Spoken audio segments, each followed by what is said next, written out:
the question is, if you get a cloth dripping wet without gravity and you wring it out, what's going to happen? What will happen to a wrung out cloth? So, and I had to use equipment that was here on board the space station. We may have the coolest washcloths ever here on the space station. I'm going to show you. Here's one of our washcloths. And it's compacted. It's put down into this little tiny hockey puck so that it saves space. But when you open up a hockey puck and you pull out your washcloth, this is the one I'm going to use for the experiment today. And so when you open up your hockey puck and turn it into a washcloth, it was compressed in a great big vise somewhere. Okay, so here's my washcloth, like a magic trick. And now I'm going to get this soaking wet, and then we're going to see what will happen when we wring it out.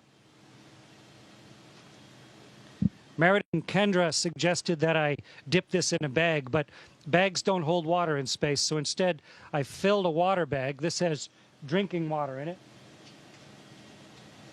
And I'm going to squirt a bunch of water into this washcloth.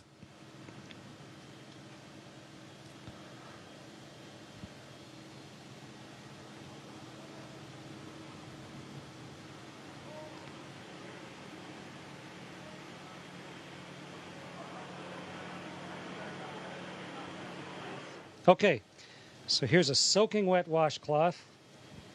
Get the microphone so you can hear me while I'm talking. And now let's start wringing it out. It's really wet.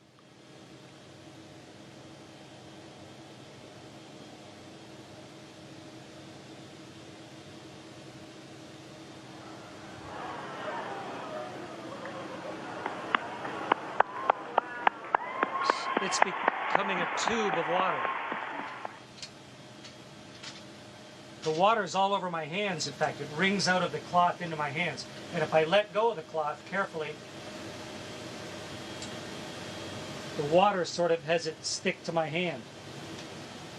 Okay, so the experiment worked beautifully. And the answer to the question is the water squeezes out of the cloth, and then because of the surface tension of the water, it actually runs along the surface of the cloth and then up into my hand, almost like you had Jell-O on your hands or gel on your hand, and it'll just stay there. Wonderful moisturizer on my hands. And the cloth doesn't really unravel itself. It just stays there floating like a dog's chew toy, soaking wet. Great experiment, worked perfectly. Meredith and Kendra, congratulations. Great idea.